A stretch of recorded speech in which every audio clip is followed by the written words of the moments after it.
तो माइनिंग के बाल को स्वागत है आपका मेरे यूट्यूब चैनल लर्न विथ मुझ में। इस वीडियो में मैं आपको कोल माइंस रेगुलेशन 2017 का सीरीज़ बनाऊंगा, जिसमें आपका सबसे पहला चैप्टर प्रिलिमिनरी और डेफिनेशन।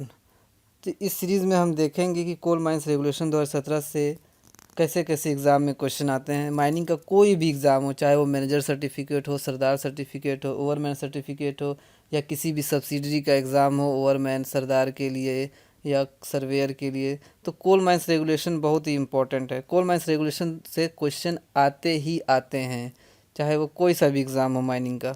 तो इस वीडियो में मैं आपको पहला चैप्टर पढ़ेंगे। इस वीडियो में हम डिस्कस करेंगे पहला चैप्टर, जो कि है प्रिलिमिनरी और डेफिनेशंस। तो चलिए शुरू करते हैं। यह है कोल माइंस रेगुलेशन 2017।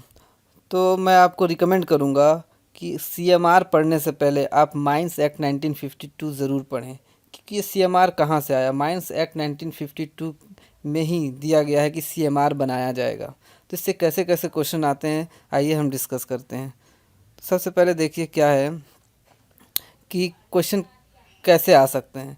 पहला क्वेश्चन ये आ सकता है कि कब आया, 2016 में आया, 17 में आया, 18 में आया।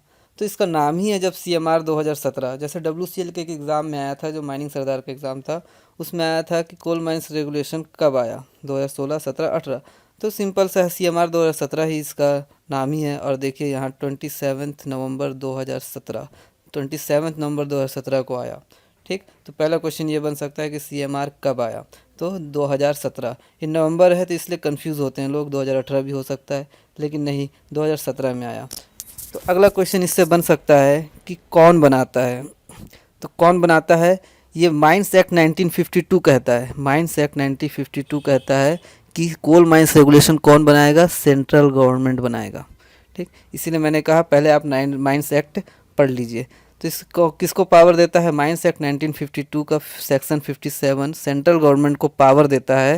ये देखिए, सेंट्रल गवर्नमेंट को पावर देता है कि आप कोल माइंस रेगुलेशन बनाइए। तो सेंट्रल गवर्नमेंट को कैसे पता चलेगा कि सीएमआर हमें अमेंडमेंट करना है या सीएमआर बनाना है। तो सेंट्रल गवर्नमेंट इसके लिए एक कमिटी बना के रखी है। ये कमिटी जो है ये भी आपका माइंस एक्ट में मिलेगा, सेक्शन 12।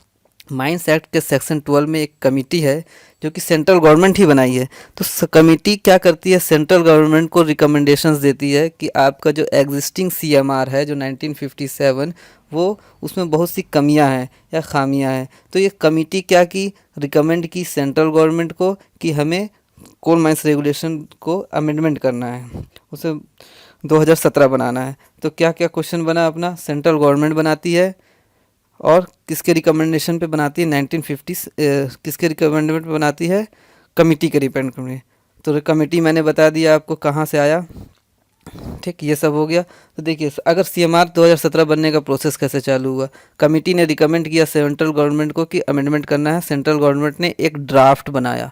ड्राफ्ट कब बनाया, 20 अक्टूबर 2011। मतलब एक प्रारूप बनाया कि ऐसा रहेगा। सबसे पहले क्या करता है, सेंट्रल गवर्नमेंट एक ड्राफ्ट बनाता है सीएमआर का, जो कि 20 अक्टूबर 2011 को ही बना देता है। फिर क्या होता है, ये सेक्शन 59 जो है एक्ट का, ये कहता है कि आपने ड्राफ्ट जो कोल माइंस रेगुलेशन का बनाया वो पब्लिक कीजिए, कि जो अफेक्टेड है, माइंस से जो अफेक्टेड हैं, जो पर्सन माइनिंग से डायरेक्टली जुड़े हुए हैं, उनके सामने पब्लिक कीजिए। तो क्या सेक्शन 59 एक्ट का कहता है कि आप लोगों के सामने पब्लिक कीजिए जो भी आपने ड्राफ्ट बनाया है। फिर क्या पब्लिक करेगा, तो लोग क्या करेंगे, ये 2011 उससे 3 मंथ, जब भी इसे पब्लिक किया जाएगा उसके 3 मंथ तक, उसके 3 मंथ के अंदर करे पब्लिक किया गया। 3 मंथ के ड्राफ्ट बना लिया, उसके 3 मंथ के अंदर पब्लिक किया गया। फिर क्या किया, inviting objection suggestion from public to writer before the expiry period of 3 month from the date of publication state notification the official gazette. 2011 20 October 2011 से 3 मंथ के अंदर जो भी पर्सन उससे अफेक्टेड रहेंगे वो क्या करेंगे, अपना सजेशन देंगे, ऑब्जेक्शन देंगे कि नहीं ये हमारे लिए सही नहीं है। जैसे अभी पास हुआ था आपका, कोई भी बिल पास होता है तो क्या किया जाता है, पहले उसका ड्राफ्ट बना के पब्लिक किया जाता है। तो उससे किसान आंदोलन जो भी चल रहा है, तो उसमें क्या है, बहुत से ऑब्जेक्शन हैं, सजेशन देना था। तो फिर उसके बाद सेंट्रल गवर्नमेंट क्या करता है, ऑब्जेक्शन और सजेशन सुनने के बाद उसमें फिर जो कमियां रहती हैं उसे ठीक करता है और फाइनली बनाता है। तो 2011 को तो ड्राफ्ट बन गया था, लेकिन 27 नवंबर 2017 को फाइनली क्या किया था सेंट्रल गवर्नमेंट ने, CMR को पब्लिकली किया था। तो ये हो गया। तो चलिए देखते हैं चैप्टर 1 हमारा क्या कहता है। चैप्टर 1 में देखिए short title commencement under application and extent है। देख, तो इसमें क्या कहता है कि they shall apply to every coal mine. ये क्या है, हर एक कोल माइंस, नाम ही है अपना कोल माइंस रेगुलेशन। तो ये किस में अप्लाई होगा, सिर्फ और सिर्फ कोल माइन में अप्लाई होगा। They shall apply to every coal mine, नाम क्या हमारा, कोल माइन रेगुलेशन। तो ये मेटल माइन में क्यों अप्लाई होगा या किसी और माइंस में क्यों अप्लाई होगा, ठीक। तो क्वेश्चन क्या बना कि कहाँ कहाँ अप्लाई हो सकता है कोल माइंस रेगुलेशन में। तो सिंपल से आंसर सिर्फ और सिर्फ कोल माइंस में ही अप्लाई होगा, ठीक। Extend to the whole of India, जो कोल माइंस रेगुलेशन है वो पूरे इंडिया के लिए, ना कि किसी एक पर्टिकुलर रीजन के लिए है, ना किसी एक पर्टिकुलर स्टेट के लिए। इंडिया में अगर कहीं भी कोल माइनिंग हो रहा है, कोल का माइनिंग हो रहा है, तो वहाँ ये कोल माइंस रेगुलेशन 2017 अप्लाई होगा, ठीक। इसके बाद आया गया डेफिनेशन। डेफिनेशन में देखिए वैसे आप डेफिनेशन पढ़ेंगे बहुत कुछ आपको समझ में आ जाएगा, लेकिन हम ये डिस्कस करेंगे जहाँ जहाँ कन्फ्यूज़न होता है। तो सबसे पहला है अबंडेंट वर्किंग। अबंडेंट वर्किंग में एक कन्फ्यूज़न यही होता है, अबंडेंट मतलब क्या, वहाँ काम ख़त्म, अब काम नहीं होगा।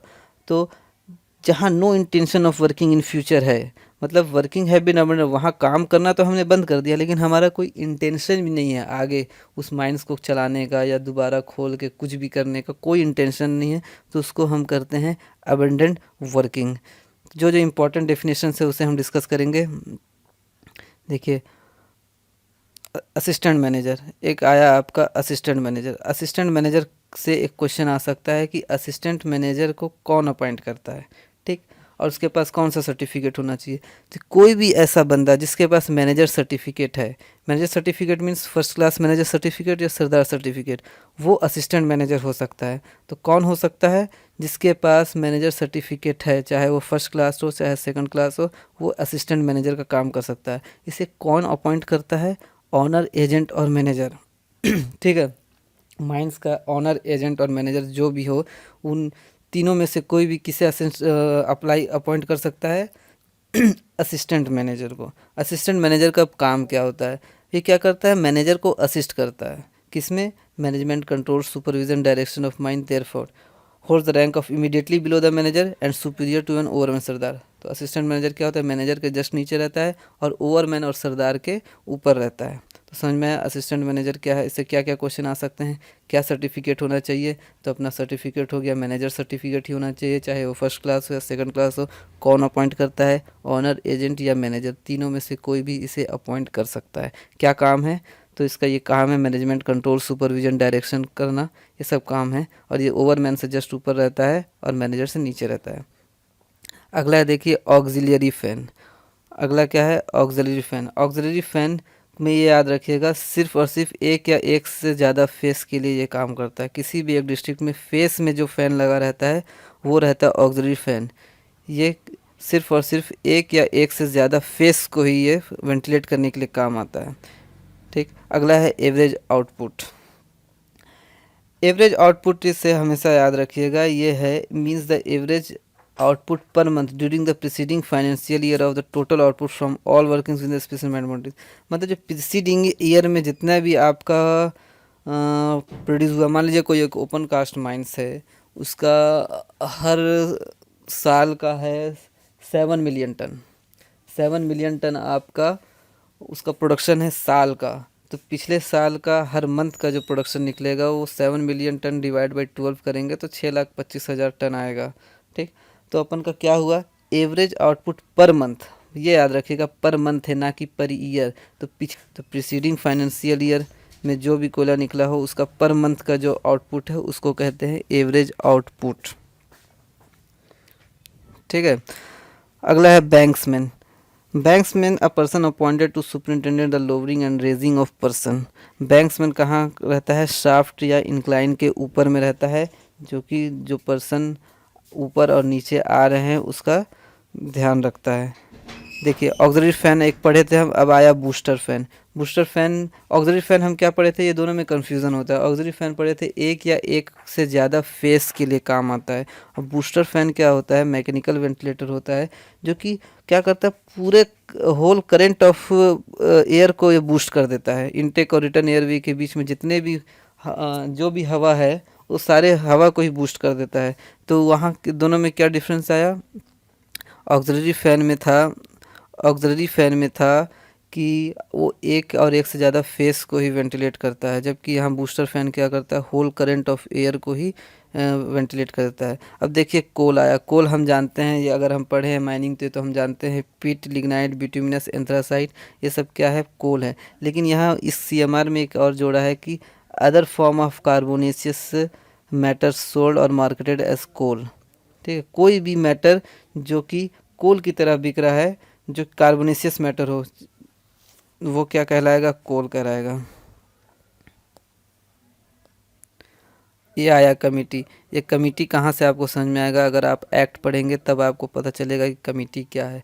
थोड़ा आपको यहाँ ओवरव्यू दे देता हूँ कि कमिटी सेंट्रल गवर्नमेंट बनाता है। एक्ट पढ़िएगा, उसमें आप पढ़ेंगे कि कमिटी सेंट्रल गवर्नमेंट बनाता है। उसका एक चेयरमैन रहता है जो कि किसी माइन से रिलेटेड नहीं होगा, लेकिन गवर्नमेंट जॉब में होगा, किसी भी सेंट्रल गवर्नमेंट जॉब में होगा, उसका चेयरमैन रहेगा। फिर उसके नीचे क्या है, एक चीफ इंस्पेक्टर या इंस्पेक्टर रहेगा। उस टोटल 8 उसमें मेंबर्स रहते हैं। एक हो गया चेयरमैन जो कि किसी भी सेंट्रल गवर्नमेंट का रहेगा, फिर उसके नीचे चीफ इंस्पेक्टर या इंस्पेक्टर रहेगा, फिर 2 ठो लेबर की तरफ से रहेंगे, यूनियन की तरफ से 2 ठो लेबर तरफ से रहेंगे, 2 ठो ऑनर की तरफ से रहेंगे, और 2 एक ऐसे पर्सन रहेंगे जो कि माइनिंग इंजीनियर तो रहेंगे लेकिन किसी माइन से रिलेटेड नहीं रहेंगे। मान लीजिए कोई प्रोफेसर हो गया, वो तो कितने हो गए, 2 2 4 2 6 और उधर 2 8। तो कमिटी ये है। आप माइंस एक्ट पढ़ेंगे तो कमिटी समझ में आएगा आपको। इसके बाद क्या है, कम्पिटेंट पर्सन। कम्पिटेंट पर्सन देखिए क्या होता है, कम्पिटेंट मतलब क्या समझ रहे हैं, कोई भी जिम्मेदार पर्सन। इसे, हाँ, यह क्वेश्चन, यहाँ क्वेश्चन आ सकता है कि इसे कौन अपॉइंट करता है। तो देखिए appointed in writing by manager, manager. ठीक, यहाँ कंफ्यूज मत होइएगा, हर जगह ऑनर, एजेंट और मैनेजर लिखा है, लेकिन कॉम्पिटेंट पर्सन को कौन अपॉइंट करता है, सिर्फ मैनेजर। मैनेजर ही कॉम्पिटेंट पर्सन को अपॉइंट करता है। और कॉम्पिटेंट पर्सन का क्या, एक जिम्मेदार पर्सन हो गया, कहीं भी माइंस में काम चल रहा है तो वो एक जिम्मेदार होगा। कुछ भी अगर होगा तो पहले कॉम्पिटेंट पर्सन को बताया जाता है, कुछ भी एक्सीडेंट हो गया या कुछ भी ऐसा चीज़ दिखा कि एक्सीडेंट हो सकता है ना। तो यही है कॉम्पिटेंट पर्सन। और कॉम्पिटेंट पर्सन का एज मिनिमम 20 ईयर्स होना चाहिए, ये याद रखिएगा। मैनेजर का 23 ईयर्स होना चाहिए, जो आगे हम पढ़ेंगे, लेकिन कॉम्पिटेंट पर्सन का मिनिमम एज कितना होना चाहिए, 20 ईयर्स होना चाहिए। कॉन्ट्रैक्टर, जो आपको पता है कि जो अपना काम करता है कॉन्ट्रैक्ट बेसिस पे, वो कॉन्ट्रैक्टर कहलाता है। डीप होल ड्रिलिंग ब्लास्टिंग, आप ये याद रखिए, डीप होल ड्रिलिंग ब्लास्टिंग क्या होता है, 3 मीटर से ज़्यादा कहीं भी अगर होल अपन कर रहे हैं, 3 मीटर से ज़्यादा अगर कहीं भी होल कर रहे हैं तो वो क्या कहलाता है, deep whole drilling and blasting. तो ये सिर्फ और सिर्फ ओपन कास्ट माइनिंग ऑपरेशन में ही पॉसिबल है। ठीक, तो ओपन कास्ट माइनिंग में जहाँ भी हम 3 मीटर से ज़्यादा का डेप्थ का होल कर रहे हैं तो वो कहलाता है deep whole drilling and blasting. Designer, designer fashion designer वाला फैशन डिज़ाइनर नहीं, यहाँ कोल माइनिंग में डिज़ाइनर क्या होता है, जो मेथड ऑफ माइनिंग को डिज़ाइन करता है, मशीनरी को डिज़ाइन करता है, इक्विपमेंट, माइनिंग से रिलेटेड कुछ भी अगर अपन काम करते हैं तो उसको पहले डिज़ाइनर से वो डिस्कस करते हैं कि ये मेथड हमारा सही है कि नहीं, है ना। तो हाँ, अब आया डिसकंटिन्यूड वर्क। देखिए आप अगर सीएमआर पढ़ना चालू करेंगे तो इसमें 2 4 वर्ड आएंगे, अबंडंट, डिस्क्लोजर, डिसकंटिन्यूड, डिसयूज्ड। तो इसमें कन्फ्यूज़न होता है। अबंडन में हमने क्या पढ़ा कि ऐसा माइंस जो कि बंद हो चुका है और हमारा फ्यूचर में कोई इंटेंशन नहीं है उस माइंस को खोलने का, तो वो हो गया अबंडन। लेकिन देखिए डिसकंटिन्यूड मीन्स क्या, किसी कारणवश, फॉर एनी रीज़न डिसकंटिन्यू हो गया है, लेकिन डिसकंटिन्यू हो गया है और वहाँ जा नहीं सकते, इनएसेसिबल है, लेकिन but are likely to be worked again. लेकिन ये क्या है, वहाँ दोबारा अपन माइंस खोल सकते हैं। तो डिसकंटिन्यू मतलब किसी भी कारण से डिसकंटिन्यू हो गया, हमारे पास पैसे की कमी हो गई, या फिर या फिर एक्ट ऑफ गॉड, कुछ भी एक्सीडेंट हो गया, ऐसा कुछ हो गया, तो वहाँ क्या, काम करना तो बंद हो गया, लेकिन हमारा इंटेंशन है कि हम आगे उसमें वर्क अगेन कर सकते हैं, तो हो गया डिसकंटिन्यूड।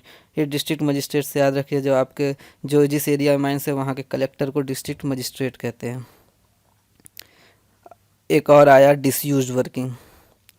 डिसयूज्ड वर्किंग, डिसयूज्ड वर्किंग में क्या है, जहाँ टेम्परेली स्टॉप होता है काम किसी कारणवश, where work has been temporarily stopped but which are accessible, वहाँ जा सकते हैं, और इंक्लूड अनवर्जिबल, वो डिसयूज कहलाता है। देखो तीन चीज़ आया ना, अबंडन, डिसकंटिन्यूड और डिसयूज, तीनों में डिफरेंस क्या आया। अबंडन में no intention of work again, हमारा कोई इंटेंशन ही नहीं है वहाँ काम करने का। डिसकंटिन्यू में क्या हुआ, किसी कारणवश हमारा काम रुक गया, लेकिन वहाँ जा नहीं सकते, इनअसेसिएबल है वो, वहाँ जा नहीं सकते, लेकिन हमारा इंटेंशन है आगे काम करने का, तो ये हो गया डिसकंटिन्यूड। और डिसयूज्ड में क्या है, टेम्परेली स्टॉप तो हुआ है लेकिन वहाँ हम जा सकते हैं, कुछ भी वहाँ जाके इंस्पेक्शन करने के लिए जा सकते हैं, पंप ऑपरेट करने के लिए जा सकते हैं, माइंस के अंदर तो पानी रहता ही है, तो जो एसेसिएबल है और दोबारा हम जिसे चालू कर सकते हैं वो डिसयूज्ड कहलाएगा। तो ये दोनों तीनों में क्लियर हो गया। फेस, अब आया face.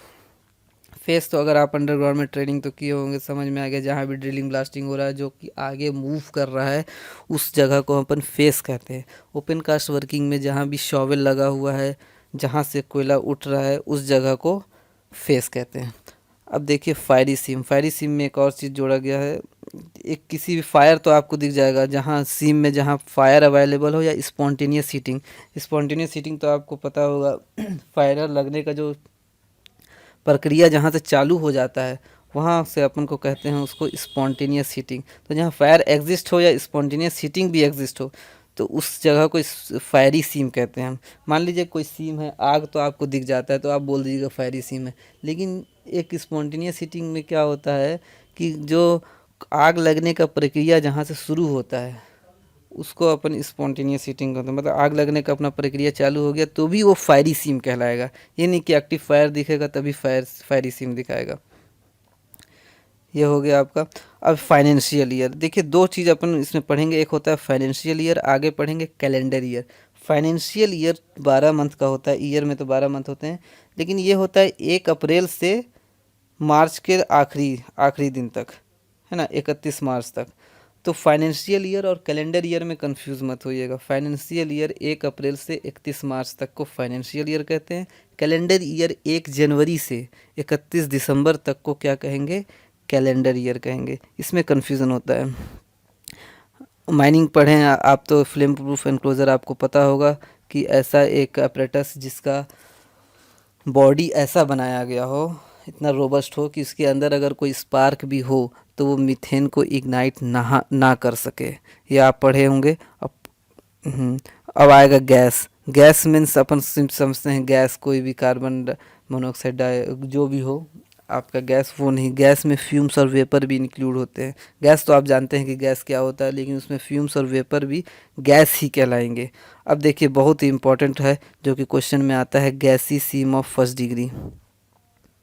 गैसी seam of first degree ये बहुत ही इंपॉर्टेंट है, ये तो क्वेश्चन में आते ही आते हैं। तो देखिए इसका ना सबसे वो तो है 0.1% से ज़्यादा नहीं होना चाहिए। तो फर्स्ट डिग्री में क्या होता है कि इनफ्लेमेबल गैस, अगर आपका कुछ भी नहीं है, आपने गैस, अगर आपको ने माइंस एटमॉस्फेयर में देखा कि कोई भी गैस अवेलेबल नहीं है, फिर भी उसे क्या कहा जाएगा, फर्स्ट डिग्री ऑफ गैसीसीम। क्योंकि अंदर क्या है वो तो नेचर के तरफ से है, वो कभी भी आपका गैस आ सकता है। इसलिए आपको 1%, 0.0001% भी अगर नहीं मिला गैस, इनफ्लेमेबल गैस, तो भी आप क्या उसको कहेंगे, फर्स्ट डिग्री ऑफ गैसीसीम। एक ये हो गया। और क्या है, ओपन कास्ट वर्किंग नहीं होना चाहिए, सिर्फ और सिर्फ ये अंडरग्राउंड के लिए ही है, ओपन कास्ट वर्किंग के लिए नहीं है। गैसी सीम सिर्फ और सिर्फ अंडरग्राउंड के लिए है, जहाँ inflammable gas not detected general body of the air, अगर डिटेक्टेड नहीं हो रहा है, ठीक है, अगर डिटेक्टेड नहीं हो रहा है फिर भी उसे क्या कहेंगे, फर्स्ट डिग्री ऑफ गैसी सीम। और अगर डिटेक्टेड होता है, और अगर डिटेक्टेड होता है तो जनरल बॉडी ऑफ एयर में जहाँ 0.1% से ज़्यादा नहीं होगा, जहाँ 0.1% से कम होगा, 0.1% से कम होगा, उसको क्या कहेंगे अपन, फर्स्ट डिग्री ऑफ गैसीसीम। और does not exceed 1 cubic metre per ton of coal produce, और does not include 1 cubic metre per ton of coal produce. तो यहाँ दो कंडीशन आया, तीन कंडीशन, फर्स्ट डिग्री में तीन कंडीशन है। क्या क्या है? या तो अवेलेबल ही ना हो, ठीक है,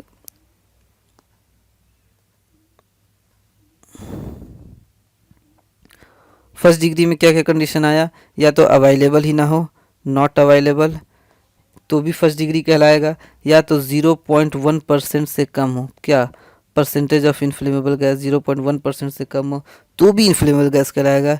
या तो 1 टन कोयला मान लीजिए हम निकाल रहे हैं तो 1 क्यूबिक मीटर पर टन, ये पर टन है, उससे कम हो, ठीक। तीन कंडीशन हो गया, या तो अवेलेबल ही ना हो, या इनफ्लेमेबल गैस जो है वो 0.1% से कम हो, या हम जो कोयला निकाल रहे हैं 1 टन ऑफ कोल प्रोड्यूस, उसमें हर टन में 1 क्यूबिक मीटर से कम हो, क्या चीज़, इस गैस का emission.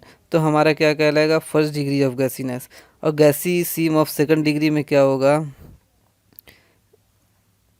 गैसी seam of second degree में देखिए क्या है, वो पहला वाला कंडीशन नहीं है। पहला वाला condition not available means first degree. अब इसमें क्या होगा? 0.1% से ज़्यादा अगर होगा, 0.1% से अगर ज़्यादा होगा और 1 से 10 क्यूबिक मीटर पर टन के बीच में होगा तो क्या कहलाएगा? सेकंड डिग्री ऑफ गैसीनेस, ठीक। पहला फर्स्ट डिग्री में क्या था? 0.1% से कम होगा और 1 क्यूबिक मीटर पर टन से कम होगा इनफ्लेमेबल गैस, तो फर्स्ट डिग्री कहलाएगा। सेकंड में क्या है? 0.1% से ज़्यादा होगा और 1 से 10 क्यूबिक मीटर टन के बीच में होगा तो सेकंड डिग्री कहलाएगा। और इसी तरह से आपका देखिए थर्ड डिग्री भी आएगा। थर्ड डिग्री में क्या रहेगा? गैसी सीम ऑफ थर्ड डिग्री है ना, गैसी सीम ऑफ थर्ड डिग्री में आएगा। गैसी सीम ऑफ थर्ड डिग्री में देखिए 0.1% ज़्यादा है तो वो तो सेकंड डिग्री हो ही गया, फिर तो कोई देखना है। और अगर थर्ड डिग्री का केस है तो 10 क्यूबिक मीटर पर टन से अगर ज़्यादा है, पर टन से ज़्यादा है तो आपका थर्ड डिग्री ऑफ गैसी सीम कहलाएगा। तो क्लियर हुआ आपको? इसको एक और रिवाइज कर दे रहा हूँ ताकि याद हो जाए। फर्स्ट डिग्री कब होगा? अगर कोई गैस अवेलेबल नहीं है तो भी फर्स्ट डिग्री होगा। 0.1% से अगर इन्फ्लेमेबल गैस कम है तो भी फर्स्ट डिग्री होगा। और या तो 1 क्यूबिक मीटर पर टन से ज़्यादा आपका वो है इन्फ्लेमेबल गैस मिला है, 1 टन में 1 क्यूबिक मीटर से ज़्यादा इन्फ्लेमेबल गैस मिल गया तो भी आपका फर्स्ट डिग्री कहलाएगा। सेकंड डिग्री के केस में क्या होगा कि 0.1% से ज़्यादा हो गया तो सेकंड डिग्री हो गया। 1 से 10 क्यूबिक मीटर टन के बीच में हुआ रेट ऑफ इमिशन, ये क्या रेट है? मीटर क्यूब पर टन, ये क्या रेट ऑफ इमिशन है? 1 टन कोयला निकालने पर अगर 1 से 10 क्यूबिक मीटर के बीच में आपका इन्फ्लेमेबल गैस मिल गया तो सेकंड डिग्री कहलाएगा। और थर्ड डिग्री में 0.1 का रोल ख़त्म हो गया। यहाँ अगर rate of emission, inflammable gas का रेट ऑफ इमिशन अगर 10 क्यूबिक मीटर पर टन से ज़्यादा हो गया तो आपका थर्ड डिग्री कहलाएगा, ठीक है। जनरल बॉडी ऑफ एयर, अब आया आपका जनरल बॉडी ऑफ एयर।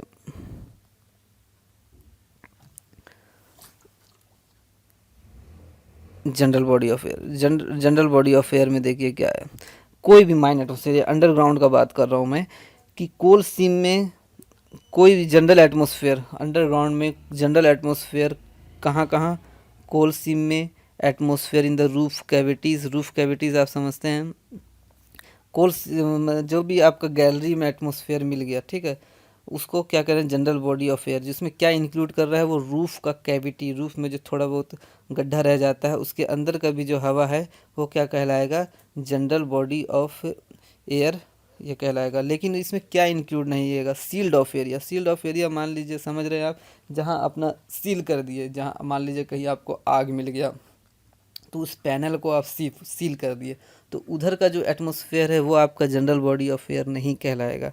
और कोई भी बोर होल ड्रिल किया गया है कोल में, एडजेसेंट स्टार्टा में, तो वो भी जनरल बॉडी ऑफ एयर नहीं कहलाएगा। जनरल बॉडी ऑफ एयर क्या कराएगा? जो माइन एटमॉस्फेयर, जो गैलरी में जो हवा मिलेगा या रूफ में कोई कैविटी रह गई उसमें हवा मिलेगा, वो कहलाएगा जनरल बॉडी ऑफ एयर।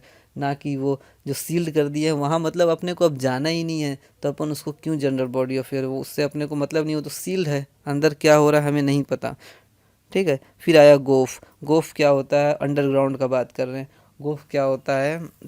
हमने पिलर डेवलप करते हैं डेवलपमेंट में, फिर क्या आता है? प्रोसेस डिप्लरिंग। डिप्लरिंग में क्या होता है? पूरे जो पिलर्स हैं उसे हम खाते जाते हैं, तो अंदर जो जो बचा बिलो ग्राउंड में या लॉन्ग वॉल वर्किंग में क्या होता है? एक तरफ से हम कोयला पूरा उठाते जाते हैं तो पीछे जो जगह खाली बचता है उसको गोफ कहते हैं, जो कि वर्किंग प्लेस नहीं है, जहाँ से हम कोयला निकाल चुके हैं और वहाँ अब आगे हमें काम नहीं करना है, वहाँ खाली हो चुका है, तो वो क्या कहलाएगा, गोफ। हॉल रोड ओपन कास्ट में होता है। हॉल रोड क्या होता है, कोई भी रोड जो कि मशीनरी के आने जाने के लिए यूज़ किया जाता है, ओपन कास्ट माइंस में मशीनरी के आने जाने के लिए कहा जाता है, वो क्या होता है, हॉल रोड कहलाता है। अब देखिए ओपन कास्ट में HEMM कहलाता है। ये भी क्वेश्चन आ सकता है कि HEMM का फुल फॉर्म क्या होता है, तो हेवी अर्थ मूविंग मशीनरी। हर वह मशीन जो कि ओपन कास्ट माइंस में यूज़ होता है, चाहे वो ड्रिगिंग के लिए हो, ड्रिलिंग के लिए हो, ड्रेजिंग, रिपिंग, डोजिंग, ग्रेडिंग, हर वह मशीन जो कि ओपन कास्ट में यूज़ होता है वो क्या कहलाता है, यूज इन ओपन कास्ट, वो क्या कहलाता है, HEMM। लेकिन इसमें क्या, हैंड हेल्ड ड्रिल HEMM नहीं कहलाएगा। हैंड हेल्ड ड्रिल आप देखे होंगे किसी रोड वगैरह में जो जैक हैमर वगैरह यूज़ करते हैं, वो HEMM नहीं कहलाएगा। और ड्रिल मशीन जो कि 50 मिलीमीटर से जिसका डायमीटर कम है, 50 मिलीमीटर से जिसका डायमीटर कम है, वो भी HEMM नहीं कहलाएगा। तो ये याद रखिएगा, HEMM ओपन कास्ट में सारे मशीन जो यूज़ हो रहे हैं वो HEMM कहलाते हैं। एक्सक्लूडिंग यहाँ लिख दिया है आपका हैंड हेल्ड ड्रिल, और जो ड्रिल 50 मिलीमीटर से कम है जिसका डायमीटर, वो आपका HEMM नहीं कहलाएगा। 50 मिलीमीटर मीन्स 5 सेंटीमीटर से कम डायमीटर जो कर रहा है ड्रिल, वो HEMM नहीं कहलाएगा। अब आता है इंक्लाइन।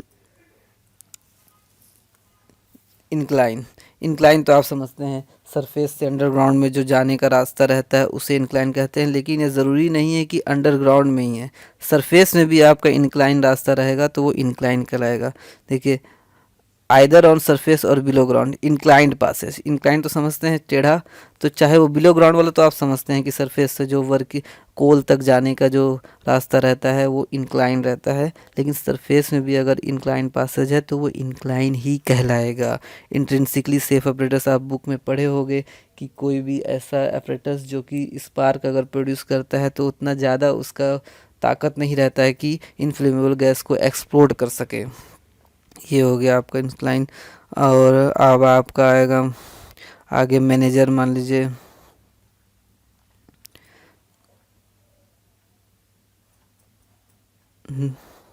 मैनेजर, मैनेजर किसमें, रेगुलेशन 27 अपन आगे पढ़ेंगे तो उसमें मैनेजर का दिया हुआ है, कौन अपॉइंट करता है, क्या है मैनेजर, वो सब आपको आगे पढ़ेंगे।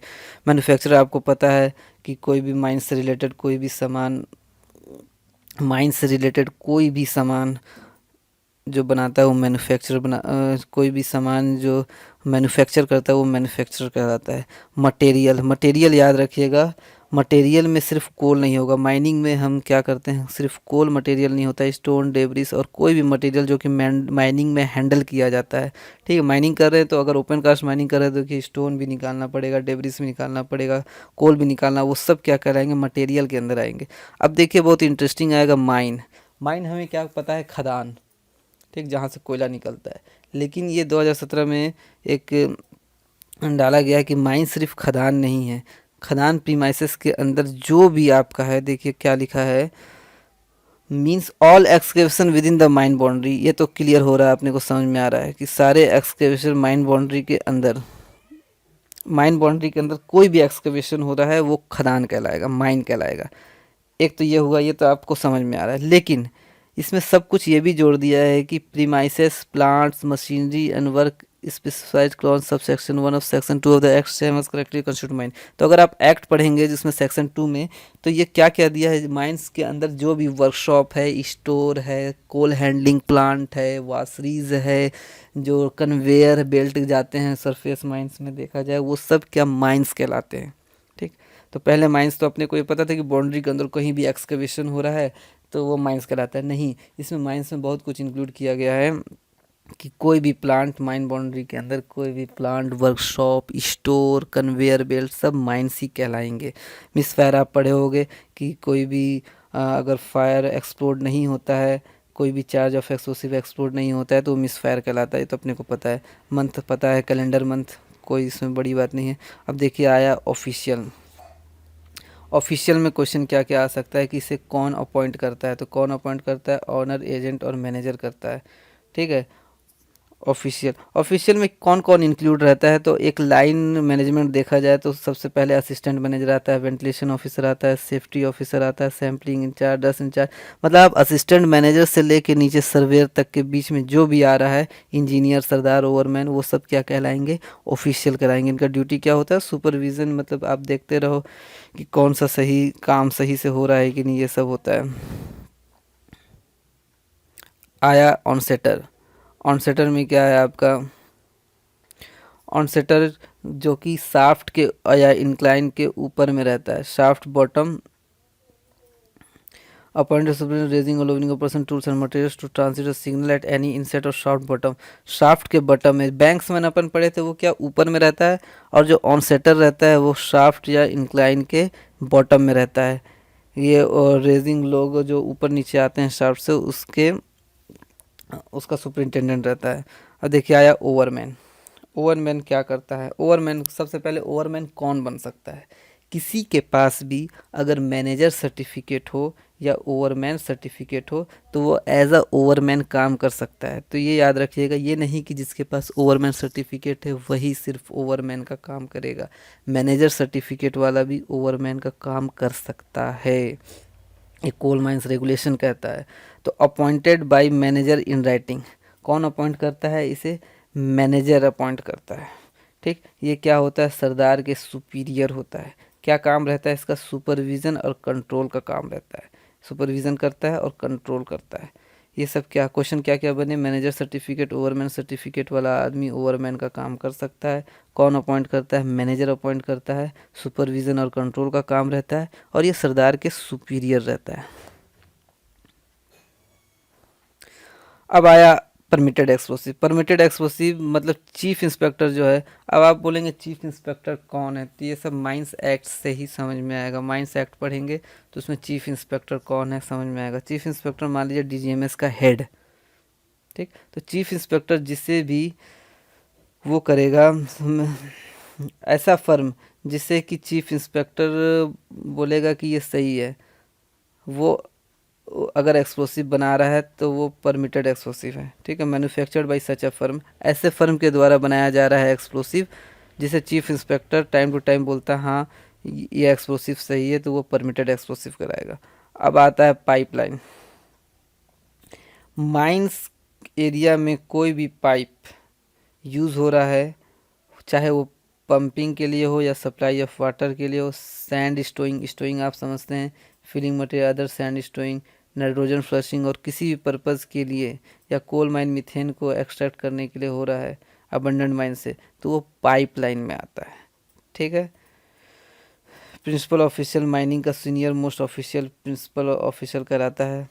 पब्लिक रोड आपको पता है, जो माइंस का रोड छोड़ के अलग पब्लिक रोड जो आने जाने के लिए रहता है, तो जो कि under the jurisdiction of any government और लॉ अथॉरिटी, मतलब कोई भी रोड जो आप समझ रहे हैं। ये आता है क्वार्टर। क्वार्टर मतलब देखिए क्या होता है, हम क्या करते हैं, साल को 3 3 महीने के, क्वार्टर मतलब चार, आप ये समझते हैं ना, क्वार्टर मतलब चार होता है, ट्राई मतलब 3, क्वार्टर मतलब 4।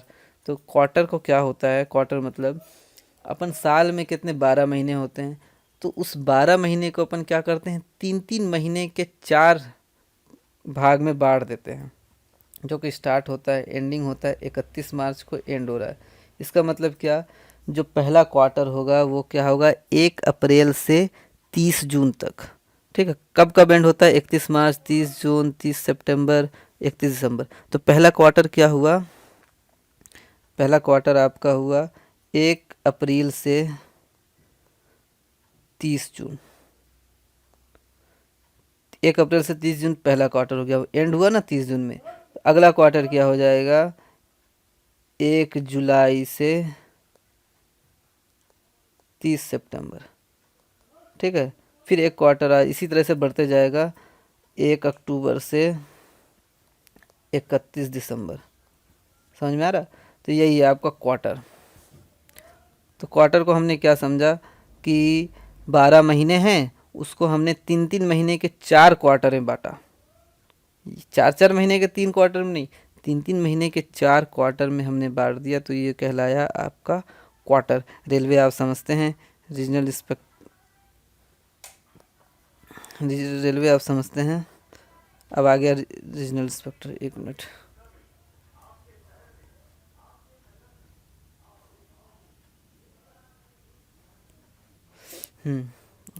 Chief railway regional inspector, regional inspector आ गया। रीजनल सजेशन ओवर जीरोग्राफी, मतलब आप जिस एरिया में माइंस खोले हैं तो वहाँ का एक रीजनल इंस्पेक्टर है। चीफ इंस्पेक्टर तो मेन हो गया जो डीजीएम से बैठा है, लेकिन मान लीजिए आप किसी एक पर्टिकुलर स्टेट, पर्टिकुलर एक रीजन में माइंस खोले हैं तो वहाँ के इंस्पेक्टर को क्या कहलाएगा? Regional inspector. रिवर आप समझते हैं, रिस्क, रिस्क मतलब क्या होता है? रिस्क, रिवर आप समझते हैं। रिस्क देखिए क्या, लाइकलीहुड मतलब चांसेस है, जहाँ काम मतलब जहाँ चांसेस है, कुछ होने का चांस है। कॉमन से लाइकलीहुड उसको unwanted event and potential consequence, मतलब जहाँ कुछ होने का चांस है उसको क्या कहते हैं हम? रिस्क। रोडवे आप समझते हैं। हाँ, रोडवे, रोडवे माइनिंग से मतलब क्या, रोडवे मतलब क्या होता है? अंडरग्राउंड का केस देखा जाए तो कोई भी पैसेज और gallery below ground which is maintain connection with working of van, मतलब अंडरग्राउंड में देखिए कोई भी रोडवे जो कि जहाँ वर्किंग हो रहा है, वर्किंग मीन्स कहाँ, जहाँ ड्रिलिंग, ब्लास्टिंग, लोडिंग हो रहा है वो वर्किंग एरिया कहलाएगा। तो कहीं भी माइंस से जो रास्ता वर्किंग एरिया तक के जगह को जोड़ता है वो क्या कहलाता है? रोडवे। शेड्यूल, जो भी रेगुलेशन में ये अपन पढ़ रहे हैं वो शेड्यूल के अंदर आता है। शाफ्ट समझते हैं आप। शाफ्ट तो क्या होता है? सरफेस से हम कोयले तक पहुंचने के दो अप्रोच रहते हैं, या तो इंक्लाइन रहते हैं या तो शाफ्ट रहते हैं। तो ये क्या है? Opening leading from the surface to working below ground of a mine or from one part of working below to another in which a cage or other means of conveyance can travel freely suspended with or without use of guides. तो ये clear हुआ। Shaft क्या हुआ? एक surface से mines working तक जाने का जो कुआं जैसा रास्ता रहता है, एक सरफेस शाफ्ट होता है, एक इंक्लाइन होता है, आप तो जानते ही होंगे। ठीक।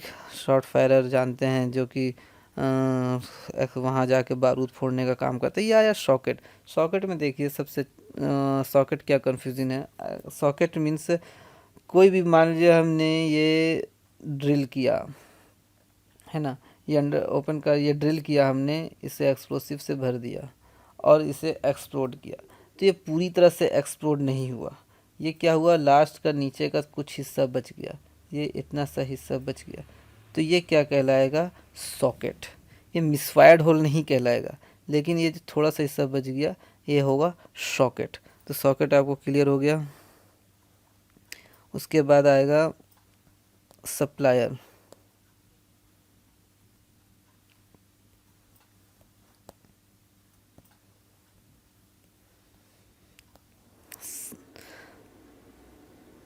सप्लायर आप समझते हैं कि सप्लायर क्या है? जो भी मटेरियल सप्लाई करता है। हमारे मटेरियल में इसमें क्या क्या लग सकते हैं? नट बोल्ट लग सकते हैं, कुछ भी मशीन लग सकता है, कुछ भी एक्सप्लोसिव लग सकता है। तो ये सब क्या सप्लायर सप्लाई करता है? कोई भी इक्विपमेंट, है ना, कोई भी इक्विपमेंट हो गया, ये सब सप्लायर। ये आया टब। टब आप समझते हैं, जो टब आप देखे होंगे अगर अंडरग्राउंड माइन से देखा जाए तो टब से कोई भी वैगन, कार, ट्रक और any vehicle moving on rails, rails में कोई भी अगर व्हीकल मूव कर रहा है, रेल्स मतलब समझ रहे हैं पटरी, दो ठो पटरी है, उसमें आप कोई भी छोटा छोटा टब हम देखें अंडरग्राउंड में, उसे टब कहलाता है। मतलब आपका कोई भी मूविंग व्हीकल, इसमें आप ये समझ लीजिए कि कोई भी मूविंग व्हीकल जो कि रेल्स में मूव करता है ना, तो वो क्या कहलाता है? टब। अब अगला आया आपका ventilation district. Ventilation district such part of mine below ground has independent intake airway. Ventilation district जिसका एयरवे, इनटेक एयरवे और रिटर्न एयरवे इंडिपेंडेंट रहता है। इनटेक और रिटर्न एयरवे इंडिपेंडेंट रहता है। In case of mine part there which is ventilated by natural means whole mine और part, जो कि किससे वेंटिलेटेड होता है? Natural means. नेचुरल मीन्स आप समझ रहे हैं, इनटेक से आपका हवा खुद ब खुद अंदर जाता है, तो कहीं भी इनटेक और इंडिपेंडेंट रिटर्न एयरवे रहता है वो क्या कहलाता है? Ventilation district. अब आया वर्किंग। कोई भी एक्सकवेशन हो रहा है, कोई भी एक्सकवेशन हो, चाहे देखो एक्सकवेशन दो तरीका का होता है, या तो अपना कोयला निकालने के लिए हम एक्सकवेशन करते हैं, या कोयले को प्रूफ करने के लिए हम और एक्सकवेशन करते हैं। तो ये सर्च क्यों करेंगे हम? और ऑब्टेनिंग कोल, या तो कोयले को सर्च करने के लिए एक्सकवेशन करते हैं या कोयले को निकालने के लिए करते हैं। तो कोई भी एक्सकवेशन अगर हो रहा है तो वो क्या कहलाएगा? वर्किंग। और वर्किंग प्लेस आप समझिए जहाँ पर्सन को लॉफुल जाने का इजाज़त होता है कहीं भी। मान लीजिए माइंस में कुछ ऐसे जगह है जहाँ जाना ज़रूरी नहीं है, जहाँ जाना प्रोहिबिटेड है, लेकिन जहाँ काम हो रहा है, ड्रिलिंग हो रहा है, ब्लास्टिंग हो रहा है, या पंप स्टेशन है, सब स्टेशन है, जहाँ भी लॉफुल एसेस है वो वर्किंग प्लेस कहलाता है। सिर्फ ऐसा जगह नहीं जहाँ हमारा फेस हो वही वर्किंग प्लेस है, जहाँ भी लॉफुल एसेस है, चाहे वो पंपिंग के लिए हो, पंपिंग के लिए हो, रिजर्व स्टेशन हो या रेस्ट स्टेशन हो माइंस के अंदर, वो सब क्या कहलाएगा, वर्क प्लेस। तो ये आपका पहला चैप्टर कंप्लीट हुआ। अगले वीडियो में हम चैप्टर 2 से शुरू करेंगे जो कि बहुत ही इंटरेस्टिंग है।